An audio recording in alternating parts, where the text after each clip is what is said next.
तुमचा परिचय दिलात. तर माझा परिचय असा की मी डॉक्टर वैभव देशमुख.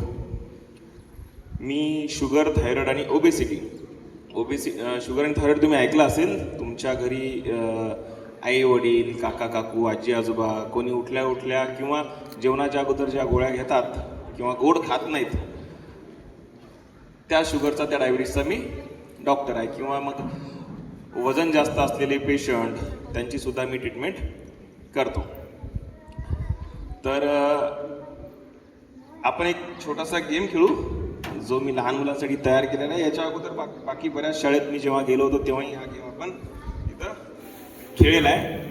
तर बाकी जास्त काही नाही सांगता, आपण जे मी माझ्या पेशंटला सांगतो, शुगर वाढू नये, वजन वाढू नये म्हणून आपण काय करायचं, त्यांना आपण सरळ सरळ भाषण देतो ना, पण तुमच्यासोबत आपण तीच गोष्ट गेमच्या स्वरूपात खेळू. ठीक आहे?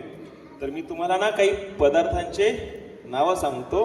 तुम्हाला जर ते आवडत असतील तर वाव असं म्हणायचं, आणि जर आवडत नसतील तर छी असं म्हणायचं. मग सगळ्यात शेवटी त्याचा काय अर्थ होतो, मग आपण त्याच्यात काय बदल करायचा, आपण याच्याबद्दल थोडक्यात थोडंसं बोलूयात. ठीक आहे? तर सगळ्यांना आवाज येतो ना माझा? मी काय बोललो कळालं ना? ठीक आहे. तर आवडलं तर काय म्हणणार तुम्ही? वाव. आणि नाही आवडलं तर छी. ठीक आहे. तर चला, chocolate, ice cream, Thums Up, panipuri, Maggi, Kurkure, pav bhaji, vada pav, Manchurian, मेथीची भाजी, पालकची भाजी, दही, वरण, डाळ, ॲपल, काजू बदाम. काजू बदामला बऱ्याच जणांचा वावाला. काय नाही की बाकीचे जे फास्ट फूड म्हणतो आपण, ज्याच्यामुळे आपल्याला नुकसान आहे, त्या सगळ्याच गोष्टीला आपण वाव म्हणतो. आता याच्यात तुमची चूक नाही आहे. लहानपणापासून तुम्ही त्या गोष्टी पाहिलेल्या आहेत आणि त्यांना बनवलं असंच जातं. आता उदाहरणार्थ तुम्ही कुरकुरे घ्या किंवा चॉकलेट घ्या, हे फॅक्टरीमध्ये बनतात ना, बरोबर? मग याला बनवलंच असं जातं की तुम्हाला त्याची सवय लागावी. ठीक आहे? ते तुम्हाला आवडावं. मग तुम्हाला ते आवडतं, लहानपणापासून तुम्हाला ते दिसलंय, तुम्ही रडलात तर तुमच्या आईबापांनी कोणी तुम्हाला चॉकलेट दिलंय, मग तुम्हाला त्याची सवय लागली. याच्यात तुमची चुकी नाही आहे. पण आता हे लहान लेकर आहेत, पण जे मोठे आहेत, आपण आता हळूहळू मोठं होतो तर काय चांगलं काय वाईट आपल्याला कळतं ना.